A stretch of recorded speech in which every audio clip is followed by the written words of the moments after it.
warahmatullahi wabarakatuh. Alhamdulillahirrabbilalamin. Wassalatu wassalamu ala asrafil anbiya wal mursalin Sayyidina Muhammadin wa ala alihi wa sahbihi ajma'in. Amma ba'du. Rabbi shrah li sadri wa yassir li amri wahlul 'uqdatam min lisani yafqahu qawli. Bismillahirrahmanirrahim. Anak-anakku, kita bertemu kembali pada pembahasan Aqidatul Awam bagian 2. Pada pembahasan kali ini, pada pembahasan minggu yang lalu kita sudah membahas tentang Aqaid 50, yaitu sifat wajib bagi Allah dan Rasulnya, sifat jaiz bagi Allah dan Rasulnya, dan sifat mustahil bagi Allah dan Rasulnya, yang semuanya berjumlah 50. Pada nadam yang ke-6 kita akan bahas apa saja yang 50 itu. Fallahu mawjudun qadimun baqi mukhalifun lil khalqi bil itlaqi. Fallahu maka tining Allah mawjudun panekah engki mawjud bedeh qadimun torsemaha qadim tidak ada permulaannya, baki torsemaha langgeng semaha kekal, mukhalifun lil khalqi sepiteh deka makhluk bil itlaqi, mukhalifun lil khalqi yang berbeda dengan makhluk bil itlaqi kalaban mutlak, secara mutlak. Jadi pada nadam nomor 6 ini akan kita bahas 4 sifat Allah, sifat wajib bagi Allah, dan 4 sifat mustahil bagi Allah. Yang pertama mawjudun. Sifat wajib bagi Allah yang pertama adalah wujud. Wujud ini artinya ada. Artinya Allah itu wajib, yang wajib kita sembah itu pasti ada. Jadi kita tidak perlu meragukan bahwa kita harus menanamkan dalam hati seyakin-yakinnya bahwa Allah itu ada, tanpa ada perantara sesuatu dan tanpa ada yang mewujudkannya. Firman Allah dalam surat Thaha ayat 14, Innani anallahu la ilaha illa ana fa'budni wa aqimis sholata li dzikri. Innani sesungguhnya aku, anallahu adalah Allah, la ilaha illa ana tidak ada Tuhan selain aku, fa'budni maka sembahlah aku, wa aqimus sholat li dzikri dan dirikanlah sholat untuk mengingatku. Jadi sekarang kalau umpamanya manusia, bukan umpamanya ya, yang pasti manusia itu tidak bisa melihat Allah ketika kita berada di dunia. Oleh karena itu memang saat ini ada hijab sehingga manusia tidak mampu melihat Allah, sebagaimana yang dialami oleh Nabi Musa alaihissalam. Dijelaskan dalam surat Al-A'raf ayat 143 bagaimana Nabi Musa bisa bercakap-cakap dengan Allah, bahkan bisa melihat Allah. Akan tetapi kelak di surga, ketika hijab itu dibuka oleh Allah, ketika hijab itu diangkat oleh Allah, maka manusia akan mampu melihat zat Allah dengan mata telanjang. Sebagai bukti dalil naklinya, kalau tadi dalil aklinya, dalil akalnya, kalau tadi sudah disebutkan bagaimana dalilnya Allah itu ada, sekarang dalil aklinya, adanya alam semesta beserta isinya merupakan tanda bahwa Allah itu ada. Dialah yang menciptakan alam raya yang maha menakjubkan ini. Kebalikan dari sifat wujud adalah sifat adam. Jadi sifat wajibnya Allah wujud, maka sifat mustahilnya Allah itu adalah adam. Adam artinya tidak ada. Ada 2 di sini dari Aqaid 50 kita sudah mempelajari 2. Yang pertama adalah sifat wujud, dan yang pertama sifat wujud dari sifat wajib Allah. Yang kedua adalah adam dari sifat mustahil Allah. Ini sudah tahu bedanya yang kemarin ya, sudah saya jelaskan di bagian pertama apa itu sifat wajib, apa itu sifat mustahil. Yang kedua, Fallahu mawjudun qadimun. Fallahu mawjudun qadimun. Yang kedua adalah kidam. Kidam artinya Allah itu sebagai zat yang maha menciptakan seluruh alam. Jadi kidam itu artinya Allah maha dahulu. Allah pasti lebih dahulu sebelum makhluk. Firman Allah dalam surat Al-Hadid ayat 3, wal awwal wal akhiru wal zahir wal batin wa huwa bikulli syai'in alim. Dialah yang maha awal dan yang akhir, yang zahir dan yang batin, dan dia maha mengetahui segala sesuatu. Al-Hadid ayat 3. Dahulu bagi Allah itu otomatis tanpa awal, tiada berasal dan dari tidak ada kemudian menjadi ada. Jadi sifat dahulunya Allah itu bukan dari tidak ada menjadi ada. Nah itu kalau dari ada menjadi tidak, dari tidak ada menjadi ada, itu kan manusia, makhluk. Tapi kalau Allah enggak, Allah dahulu bagi Allah itu tanpa awal. Kebalikan dari sifat hudus, kebalikan dari sifat kidam, kebalikan dari sifat kidam adalah sifat mustahil. Apa itu? Hudus.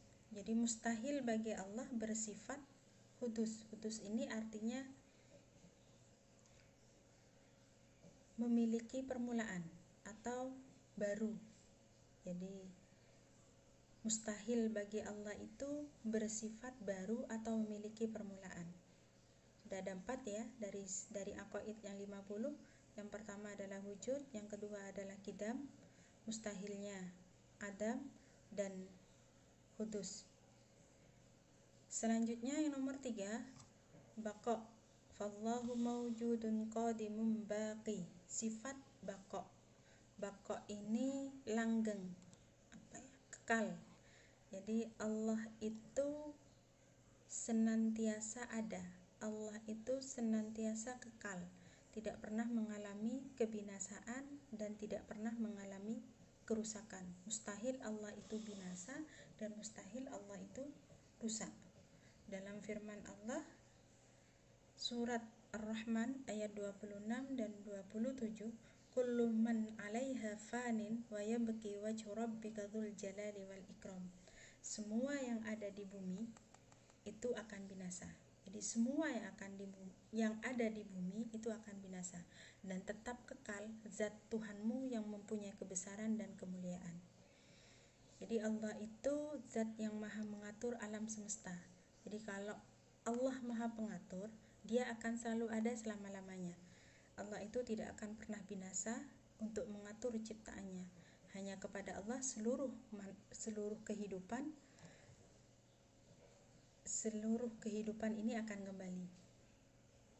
Dalam surat Al-Qasas ayat 88, tiap-tiap sesuatu pasti akan binasa. Kullu syai'in halikun illa wajhulahul hukmu wa ilaihi turja'un.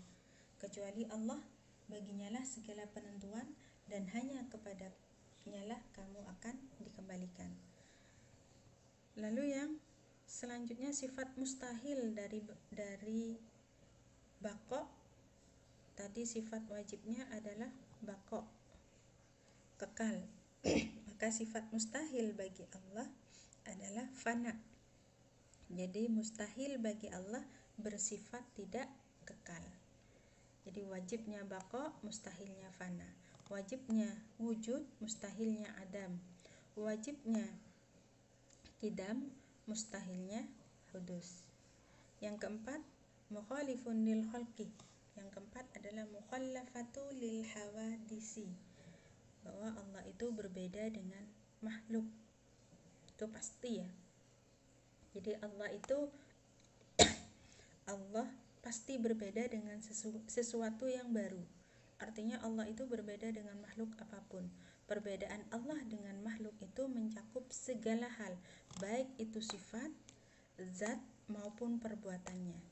Dalam Quran surat Asy-Syura ayat 11, laisa kamitslihi syai'un wa huwas samiul basir. Tidak ada sesuatu pun yang serupa dengan Dia, dan Dialah yang maha mendengar lagi maha melihat. Apapun yang terlintas dalam benak dan pikiran seseorang, maka Allah tidak seperti yang dipikirkan itu. Oleh karena itu, seorang mukmin Tidak diperkenankan membahas zat Allah, karena seberapapun dia akan membahas zat Allah, ia tidak akan mampu untuk melakukannya. Justru ketika dia menyadari akan kelemahannya itu, maka pada saat itu sebenarnya ia telah mengenal Allah. Sayyidina Abu Bakar As-Siddiq mengatakan, ketidakmampuan mengetahui Allah adalah sebuah kemampuan, sedangkan membahas zat Allah adalah kufur dan syirik. Jadi apa itu kufur, syirik, kita bahas nanti selanjutnya ya. Kebalikan dari sifat mukhallafatu lil hawadisi adalah mumatsalatu lil hawadisi, yaitu mustahil bagi Allah sama dengan makhluknya. Jadi Allah itu bersifat mustahil sama dengan makhluknya. Selanjutnya,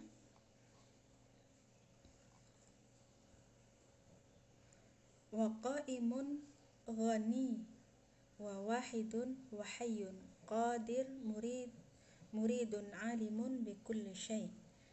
Wa qaimun, ben semaha cumenang yang berdiri sendiri, ghaniyun semaha soki, wa wahidun semaha setong, maha esa, wa hayyun dan zat semaha odi. Jadi saya ulangi, wa qaimun dan zat yang maha berdiri sendiri, ghaniyun yang maha kaya, wa wahidun yang maha esa, wa hayyun dan zat yang maha hidup, qadir semaha qobasa, muridun semaha berkehendak, alimun semaha ngauningin, bikulli syai'in atas tiap-tiap atau kalaban satejenah perkara, atas tiap-tiap urusan. Jadi di sini ada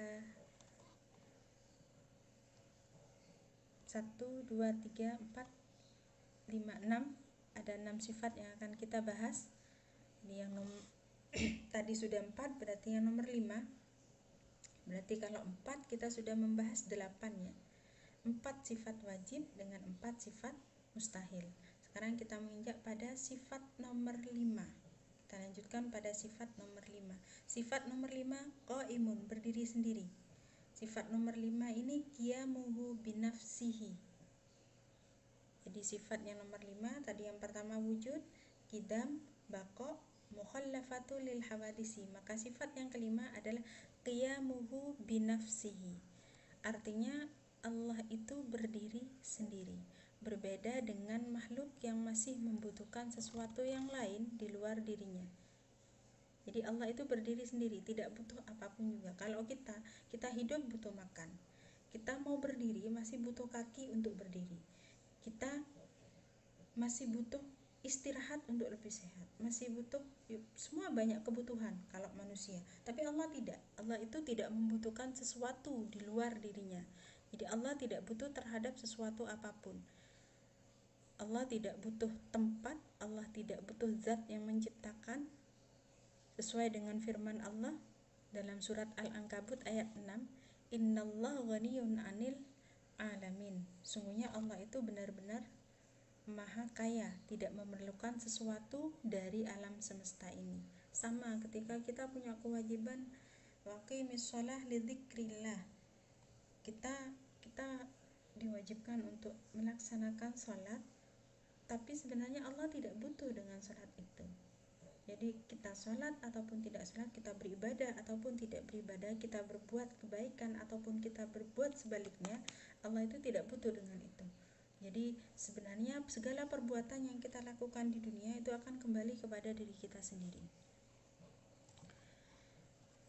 Dalam surat Al-Fatir ayat 15 juga disebutkan, ya ayyuhan nasu antumul fuqara'u ilallahi wallahu wal ghaniyul hamid. Hai manusia, kamulah yang berkehendak kepada Allah, dan Allah dialah yang maha kaya, tidak memerlukan sesuatu. Al-Hamid, lagi maha terpuji. Jadi Allah itu tidak membutuhkan apapun dari makhluk, bahkan terhadap ibadah yang dilakukan hamba Allah tidak membutuhkan. Jadi, ketika Allah mensyariatkan salat, puasa, zakat, haji, sedekah dan lain sebagainya, maka itu bukan karena Allah membutuhkan, tetapi karena memang di dalamnya ada manfaat yang amat besar yang akan dirasakan oleh orang-orang yang melaksanakannya. Jadi ibadah itu bukan untuk kepentingan Allah, tetapi ibadah itu adalah kebutuhan kita sebagai hamba. Kebalikan dari sifat mukhallafatu, kebalikan dari sifat qiyamuhu binafsihi, kebalikan dari sifat qiyamuhu binafsihi adalah ihtiyaju li ghairihi. Jadi kalau sifat wajibnya qiyamuhu binafsihi, maka sifat mustahilnya adalah ihtiyaju li ghairihi. Artinya Allah itu mustahil butuh kepada makhluknya. Selanjutnya nomor 6, wahdaniyat. Jadi waqaimun, waniyun, wa wahidun. Wahdaniyat. Wahdaniyat artinya esa. Artinya Allah itu satu. Allah itu tidak berbilang. Allah itu esa, tidak ada Tuhan selain Allah. La ilaha illallah, tidak ada Tuhan selain Allah. Allah yang Maha Esa dalam zat, sifat dan perbuatannya.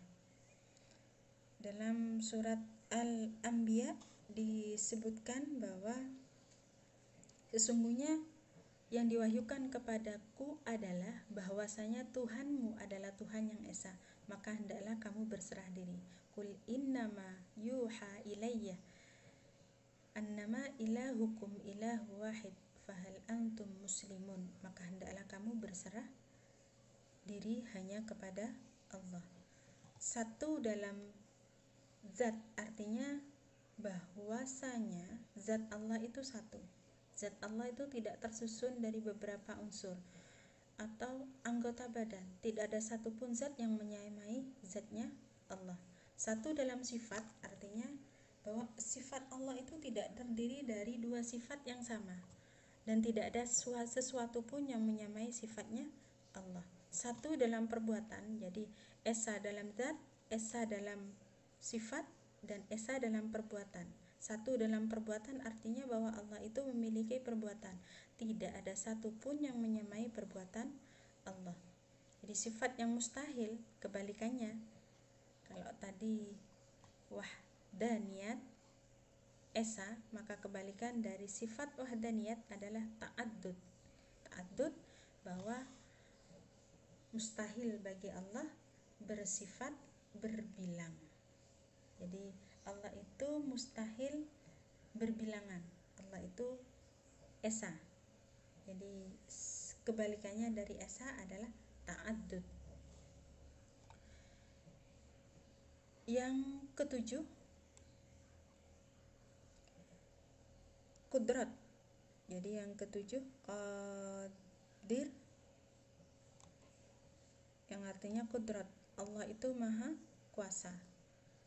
Allah itu kalau katanya orang Madura, qobasah.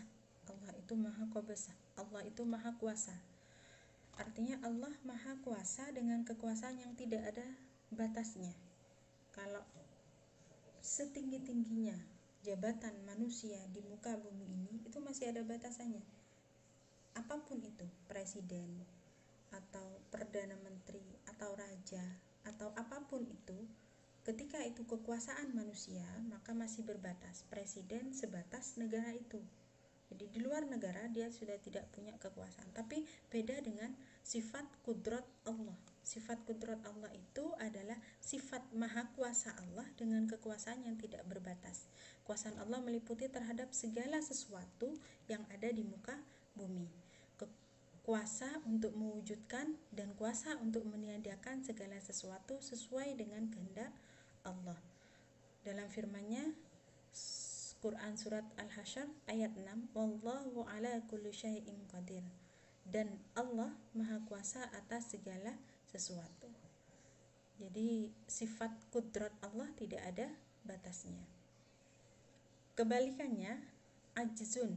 Jadi kebalikan dari sifat kudrat adalah ajzun. Jadi mustahil bagi Allah bersifat lemah. Artinya kalau Allah tidak kuasa, tentu dia tidak akan mampu menciptakan alam yang sangat menakjubkan ini. Jadi mustahil bagi Allah bersifat ajzun. Ajzun artinya mustahil bagi Allah bersifat lemah. Yang kedelapan, muridun, iradah.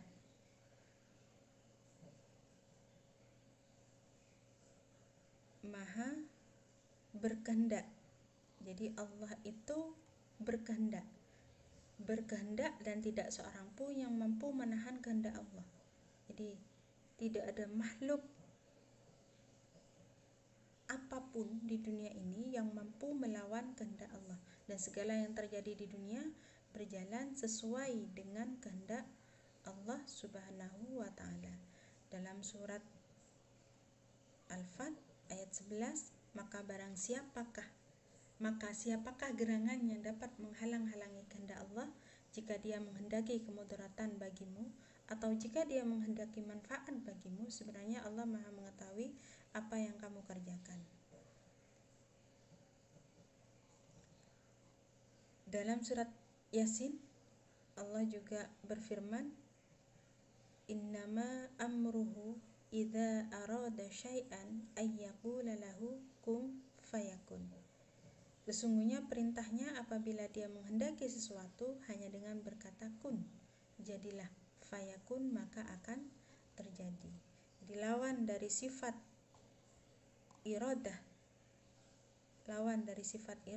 Allah, sifat mustahil bagi Allah adalah karaha, terpaksa. Di sifat mustahil dari iradahnya Allah adalah keterpaksaan. yakni mustahil bagi Allah berbuat sesuatu karena terpaksa.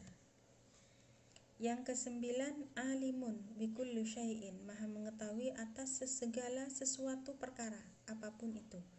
Jadi nomor 9, sifat wajib bagi Allah adalah ilmun, mengetahui. Artinya Allah itu adalah maha menciptakan. Allah itu maha mengetahui, maka dia pasti mengetahui segala sesuatu yang dia ciptakan. Jadi Allah yang menciptakan, otomatis dia akan mengetahui apa yang terjadi pada makhluk yang dia ciptakan.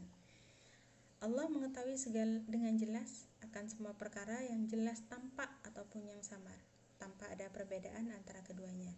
Firman Allah dalam surat Al-A'la, innahu ya'lamul hajra wa ma yukhfa, innahu ya'lamul jahra wa ma yakhfa. Sesungguhnya dia mengetahui yang terang dan yang tersembunyi. Innahu ya'lamul jahra wa ma yakhfa. Kebalikan dari sifat ini adalah jahlun.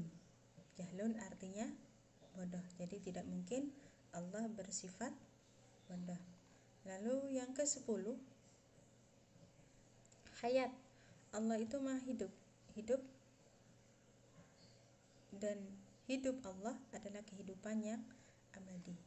Mungkin sampai di sini dulu, kita sudahi sampai sifat wajib dan sifat mustahil bagi Allah yang nomor 9. Jadi kalau sifat wajibnya ada 9, sifat jaiznya ada 9, berarti pada bagian 2 kita sudah membahas sifat aqaid. Kita membahas aqaid yang 50, 18 sifat, 9 dari sifat wajib bagi Allah dan 9 dari sifat mustahil bagi Allah. Mungkin ini saja yang bisa saya sampaikan pada bagian 2. Mohon maaf kalau ada kesalahan. Semoga apa yang kita pelajari saat ini bisa bermanfaat bagi saya pribadi, baik di dunia dan di akhirat, dan menjadi ilmu yang manfaat. Akhirul kalam, ihdinas siratal mustaqim. Assalamualaikum warahmatullahi wabarakatuh.